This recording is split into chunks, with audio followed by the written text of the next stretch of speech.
Et voilà. C'est parti, un grand pas ici. Attention, ça glisse. C'est un anniversaire dont elle se souviendra longtemps. Pour ses 58 ans, Michel va embarquer sur ce drôle d'engin.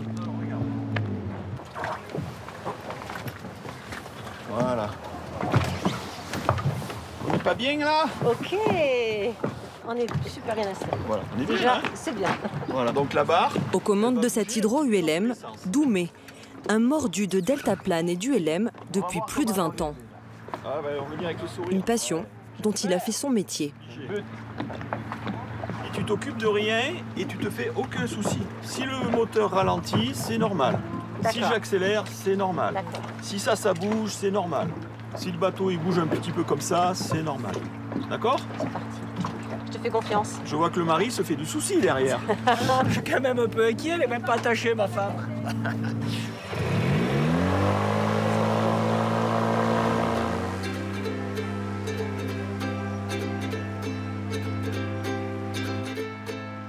C'est parti pour 15 minutes de vol au-dessus de la plus grande retenue d'eau de France, le lac de Serponçon dans les Hautes-Alpes.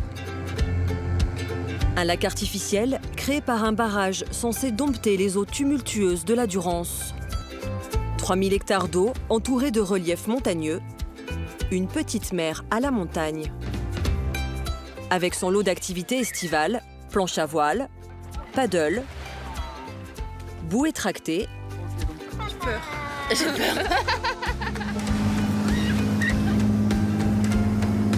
ski nautique ou encore balade en vélo électrique. Oh, c'est génial. J'ai l'impression de monter la côte toute seule. Avec toujours une vue imprenable sur le lac.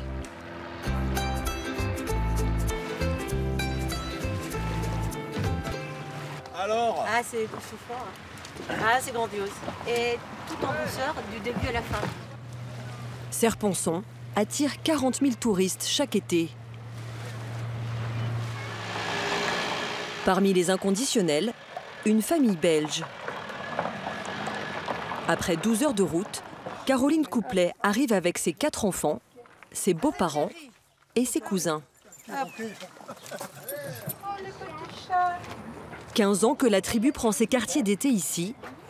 Alors Emmanuel Bernard, l'un des patrons du camping, fait un peu partie de la famille. Et la mamie? C'est plaisir de voir. Dans ce camping, 2 tiers des vacanciers sont propriétaires de leur mobil-home. Les autres les louent pour 500 € la semaine. Timéo, Clémence, vous venez aider? Là. Ça, c'est chez mon papa. Là, il faut encore maintenant décharger tout, faire tous les lits, ranger tous les vêtements. Et comme c'est 2 ados et deux plus jeunes, les ados, on n'a pas envie, on est fatigués. Maintenant, on va devoir gérer les 4. Voilà. Caroline est enseignante, son mari, resté en Belgique, est traiteur. Été comme hiver, ils viennent à chaque vacances scolaires. C'est une deuxième maison. C'est notre petit chez nous. Leurs vacances commencent toujours par la traditionnelle balade près du parc national des Écrins. Ouais. Tim, tu l'as vu? Là, dans le champ. Ouais, on la voit un peu mieux. Allez, viens. Pour approcher les marmottes, Timéo, 5 ans, sort un accessoire imparable. Pas courir, hein, doucement, Tim.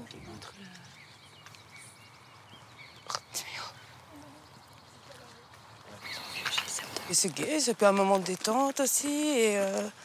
Et voilà, et c'est accessible, on ne doit pas sortir encore des thunes. Et les enfants, ils ont encore le plaisir. Même la grande qui a 15 ans, elle a encore le plaisir de venir les voir. Ben, c'est cool parce qu'elle ne se laisse pas approcher facilement. Et vu que ce pas des animaux qu'on voit partout, ben, c'est chouette de pouvoir les voir de si près. Pendant son séjour, la famille partage son temps entre la montagne et le bord du lac. Aujourd'hui, l'affluence est telle que ces plages connaissent les mêmes problèmes que les stations balnéaires de la Côte d'Azur.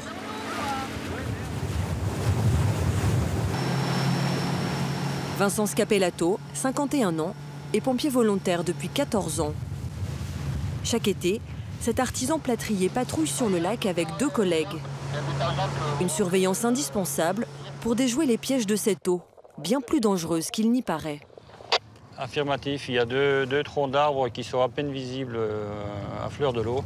On va les sécuriser.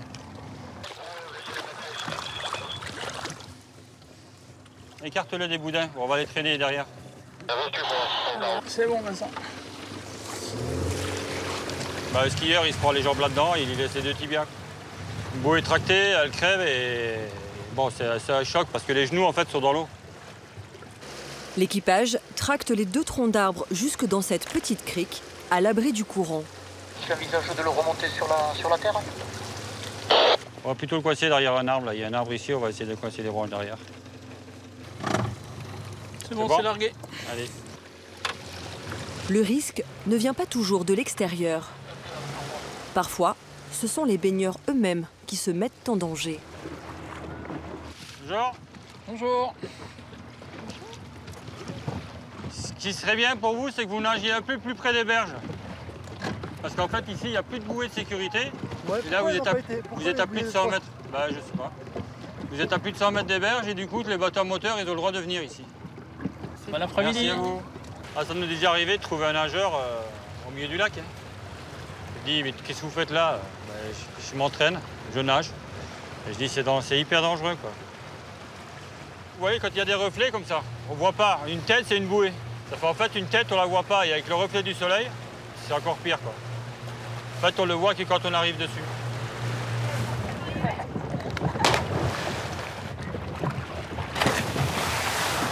Bonjour, soyez prudents quand même, hein, parce qu'il n'y a pas beaucoup de fond. Il n'y a que 5 mètres de fond là-dessous. Hein. Bon, on ne peut pas vous interdire, mais faites attention. Hein. Ça marche, là, pas de souci. 28 km² à surveiller, à protéger. Pas de vague, c'est 5 km/h. Après, une fois que vous êtes dehors, vous faites ce que vous voulez. Location de dériveurs ou de kitesurf, le lac est très prisé des amateurs de voile qu'il faut tout de même surveiller de près. Parce que là, s'il se fait traîner par sa voile, il est parti dans les arbres. Ouais, j'aime pas ça. Hein. Tu veux la ramener? T'as largué ou pas? T'as pas largué encore? Oh, j'y arrive pas. Elle me tire là, ça me... Attends, on va l'attraper et après tu te décrocheras. Attends, elle est pas adaptée. Non, tu t'y prends très mal et c'est pas du tout l'endroit. Voilà, moi je te conseille d'arrêter de suite, d'apprendre des cours 1 heure ou 2, et après tu te débrouilleras, parce que là dans les arbres on allait te chercher. Hein. Ouais. En fait, il y a plus d'accidents en kite qu'en ski nautique, les gens. Ils croient qu'ils savent faire, mais en fait ils savent pas faire. Ou alors ils gèrent bien le cerf-volant sur terre, mais dès qu'ils sont sur l'eau, c'est plus du tout pareil. L'été dernier, en 2 mois, les pompiers ont effectué plus de 150 interventions sur le lac et évité une quinzaine de noyades. Au début de son histoire, ce lac n'est pas une bonne nouvelle pour les habitants de la vallée. Lors de la construction du barrage, il est décidé de raser les communes de Savines et d'Ubaye. Des centaines de familles sont alors contraintes de laisser leur maison derrière elles pour permettre la montée des eaux. 2 villages rayés de la carte pour pouvoir se baigner ou naviguer en toute sécurité sur le lac.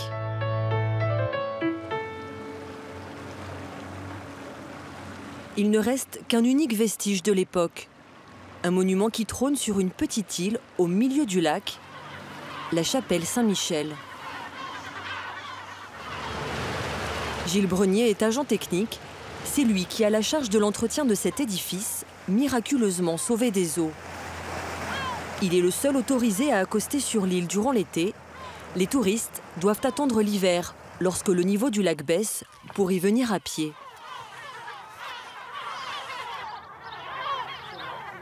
Donc là, c'est l'ancien cimetière. La chapelle était présente avant la création du lac. Et le hasard a fait que le niveau maximum du lac s'arrêtait au pied de la chapelle. Du coup, elle est restée hors d'eau. Elle n'a pas été détruite. Depuis, des goélands, plus familiers des bords de mer, ont établi leur nid sur l'île, dans les herbes hautes. Ce jour-là, Gilles vérifie s'il peut enfin procéder au grand débroussaillage estival. Je regarde s'il y a des nouveaux-nés, s'il y a encore des petits qui n'ont pas pris leur envol ou s'il y a encore des œufs qui n'ont pas éclos. Donc visiblement, quand je suis arrivé en bateau, j'ai vu qu'il y avait encore des petits oiseaux avec le pelage gris. Et ceux qui sont nés là, il n'y a pas longtemps, qui n'ont pas encore pris leur envol. Du coup, on ne va pas nettoyer tout de suite la chapelle, on va les laisser tranquilles et on viendra le faire plus tard. La chapelle Saint-Michel est aujourd'hui l'un des monuments les plus photographiés du département des Hautes-Alpes. L'engouement pour le lac est tel qu'en 50 ans, une trentaine de campings a vu le jour à proximité. Celui où séjournent Caroline et ses enfants est tenu par la famille Bernard. Un rosé tout court. Chaque dimanche midi, ils offrent un apéro de bienvenue à tous leurs clients. Une tradition initiée par Pascal, le père, lorsqu'il a créé le camping il y a 30 ans. Il faut un pot d'honneur, il faut que tout le monde se regroupe. Si on l'enlevait, ça serait une catastrophe. Ah oui. Il travaille en famille avec sa femme Françoise et ses 2 fils. Tu veux un petit sirop qu'on a? Ces agriculteurs ont appris le tourisme sur le tas. Non. On l'a conçu parce que ma femme s'est retrouvée au chômage, elle travaille chez un architecte. Et nous, on s'est fait virer d'une ferme. Mon père avait une ferme à location et les propriétaires l'ont pris, c'est tout à fait normal. On a démarré, c'était un champ agricole, on y faisait des céréales où les vaches elles broutaient. Un champ de 2 hectares dont il était propriétaire et où l'accueil se faisait dans une caravane. Très vite, les affaires marchent, la famille investit et les touristes affluent. Aujourd'hui, tentes et caravanes ont cédé la place à 90 mobil-homes et à une piscine avec jacuzzi. Le soir, le camping fait aussi restaurant. Chaque jour, la famille propose un plat différent préparé par ses soins. Et ce soir, c'est pizza. On a chacun notre poste. Ma mère, elle fait la garnison des pizzas. Mon frère fait le four, tient le four en fait devant et la caisse, qui est très important de tenir la caisse aussi. Surtout. Ils ont bien essayé de faire venir des prestataires en camion, mais aucun ne tenait la cadence. Ils n'avaient pas assez de débit et les clients ils attendaient. Si on voulait manger une pizza, il fallait attendre 1 heure, 1 heure et demie.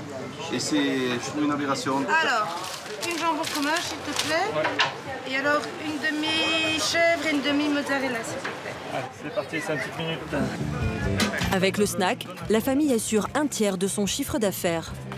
Entre le camping et les champs qu'ils exploitent encore, ils parviennent à se verser un salaire mensuel de 1 600 € chacun. Aujourd'hui, c'est toute la vallée qui vit du tourisme. Que l'on ait les pieds dans l'eau ou la tête dans les nuages.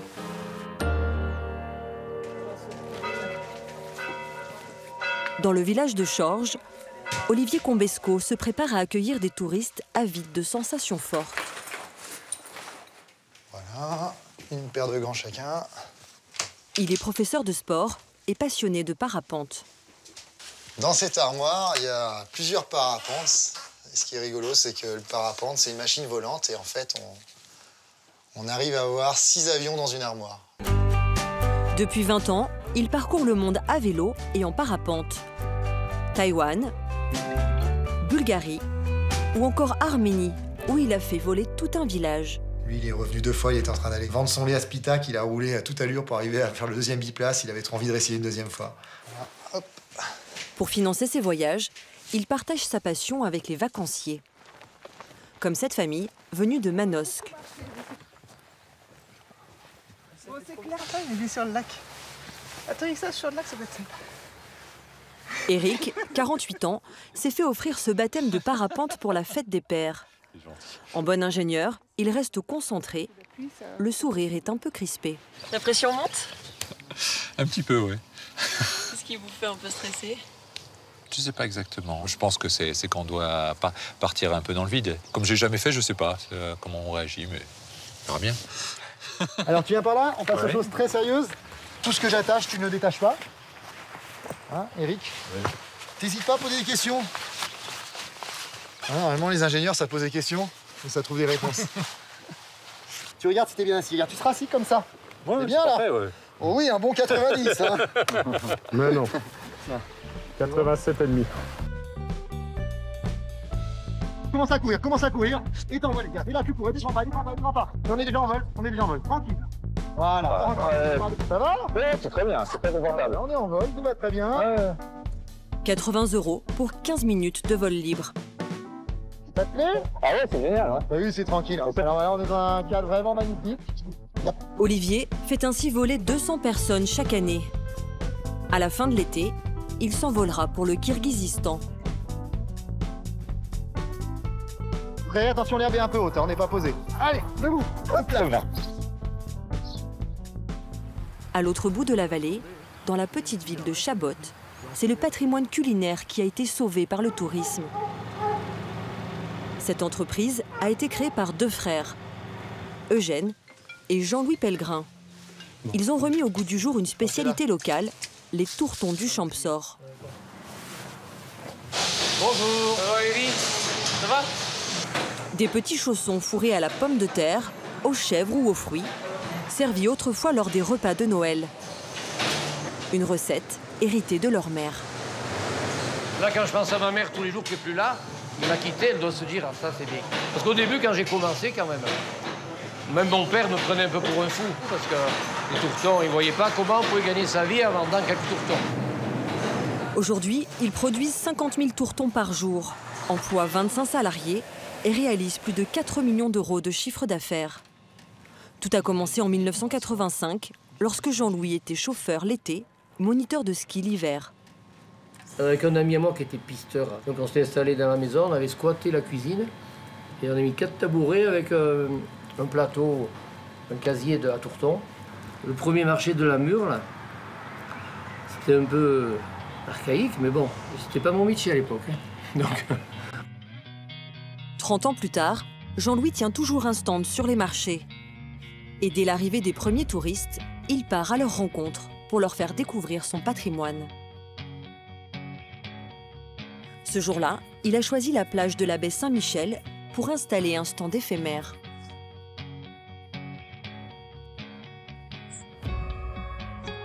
Allez-y, goûtez un pour eux. On va faire des sucrés après. On va faire des sucrés. Heureusement pour Jean-Louis, la dégustation est un langage universel. English? Oui, je suis anglais. English is not good, mais ici, the speciality of Champsaur. A very good speciality. Ah, good. Beaucoup de... Nicole et Annie, eux, viennent de Hollande. Dégustation. It's very good. Ah, c'est bon. J'adore tester des nouveautés. Lorsque je mange, je choisis à chaque fois ce que je ne connais pas. C'est excitant. Promotion is 6 tourtons, 2 euros. Is good for you? D'accord. 6 mix or... Mixte. Super. Thank you. Super. Et bonnes vacances. Merci. Au revoir, merci. Vous voulez en goûter un? Non, attention, recule. Pour leur 3e journée de vacances, Caroline, sa cousine Julie et toute leur tribu cherchent à se faire peur. Non. Là, ça va, je vois le... Je suis de mon côté aussi. Ah non, je peux pas rire. Ah, mais si, moi je... Vous avez le vertige un peu? Ouais. Moi j'ai le vertige. Et une fois que je suis ici, ouais. C'est pour ça que je rire par là. Les Belges se dirigent vers l'une des plus grandes tyroliennes d'Europe, près de 2 km de long, à 2700 mètres d'altitude. Tout seul, ça s'arrête en plein milieu. My God. Ça fait... Hein? On va voir. On va laisser partir les premiers, puis on verra bien si on suit. Moi, j'ai peur. Et toi, ton impression avant d'y aller? Ah bah justement, c'est parce que je suis couchée que ça ne va pas. Ouais, ça va, je vais mourir. Timéo, tu Non, penses je vais quoi, mourir. toi? Allez, venez. Tu vas réussir. Dans ces moments-là, mieux vaut ne pas se laisser le temps de la réflexion. On y va? Bah, j'ai pas le choix. Allez. Je vous fais confiance. Hein. C'est parti pour la grande aventure. Pied gauche, les bras à l'intérieur, comme si tu plongeais, tu les sors après les cordes. On y va? On y va. Allez, bon vol. C'est parti. Merci. On va partir, tu vas avoir les bras le long du corps. Ouais. Quand tu arrives à la première boule rouge, Ouais. hop, tu sors les bras, tu fais l'oiseau. Ok. Si tu trouves que c'est génial, tu fais 2 battements d'ailes. C'est Ok. un petit code entre nous. Hein? Ok. Allez. Mets une main de chaque côté sur les barres blanches, tu t'allonges, tu es en sécurité. Ok. On est bon. Je vais mourir. On y va? On y va. Allez. Eh ben bon vol. Agrément. Et fais-toi plaisir. Merci. On est parti. Ah, c'est parti. Allez, bye bye. Bye. Suspendue à un câble, Julie traverse la vallée à plus de 130 km/h, à 150 mètres au-dessus du sol. Arrivée à la boule rouge, elle bat des ailes. Elle vole. Son mari, Xavier, ne l'a pas quittée du regard. C'est où? Super fier. Je pourrais pas le faire. C'est cool. C'est maintenant au tour de Caroline de vivre le grand frisson. Allez, on est parti, bon vol. Et bonnes vacances. Ah, ouais, Superman ici. 35 € la descente pour 1 minute 30 de pure adrénaline.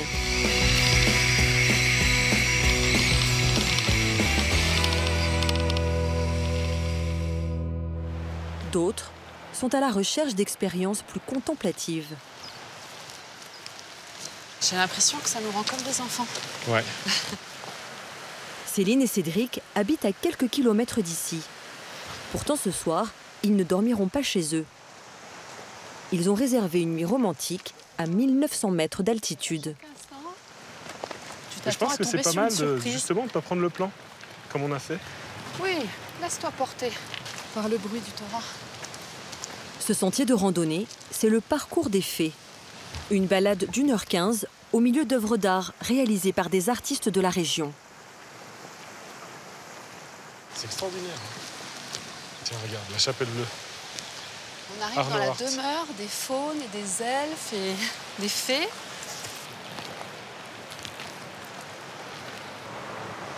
Ça fait vraiment illusion. Cédric est agent immobilier, Céline, psychologue. Ils sont tombés sous le charme de la région il y a 15 ans et ne se lassent pas de la découvrir.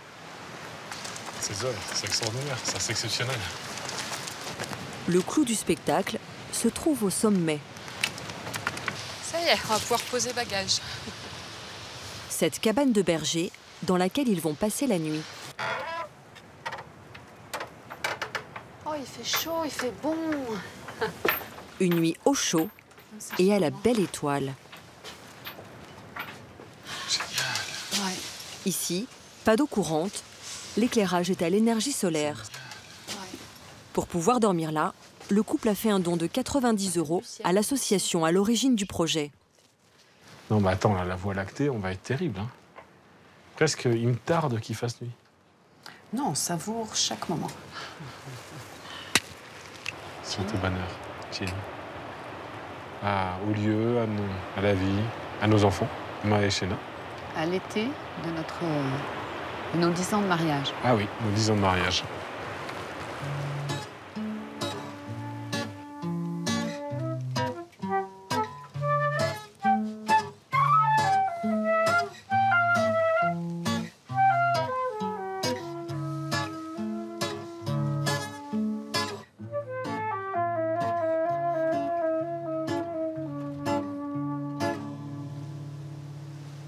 On est quand même bien. Hein? Petit à petit, la Voie lactée commence à se dessiner. Une étoile filante? Si. À droite, là. Des vacances à la montagne poétique, mais que certains veulent aussi un peu chic. Bon, voilà le bateau sur lequel on va aller naviguer. Stéphane Russo propose une balade sur le lac, dans ce vieux bateau en bois d'acajou. Un bateau historique qui est de 1922. 1922 le bateau, ouais. Bientôt 100 ans. Il a été restauré cette année. Aujourd'hui, il existe 2 bateaux en France comme ça, quoi, qui naviguent sur les lacs, quoi. Il y en a un qui navigue sur le lac d'Annecy et un qui navigue ici, du coup, à Serponçon avec nous, et pour les passagers. Et ça flotte. Normalement, ça flotte. Alors attention, quand on monte à l'eau, il bouge un peu le bateau. Jean-Louis, 68 ans, est un vieux loup de mer retraité de l'éducation nationale. Christian, 59 ans, travaille pour une filiale d'EDF. Bon, c'est un vieux monsieur hein, comme bateau. Hein. C'est vraiment la promenade tranquille. Allez, c'est parti. C'est fabuleux, hein, c'est rigolo. Hein.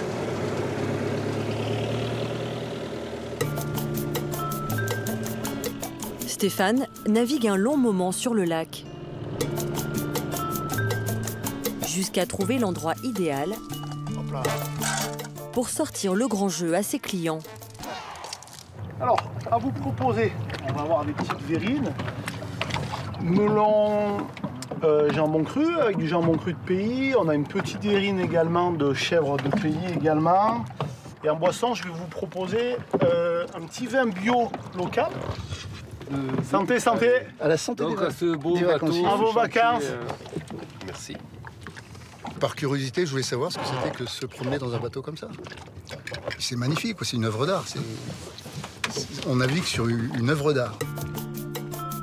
Un apéro au calme du Clapeau, sur la seule mer de France, à la montagne.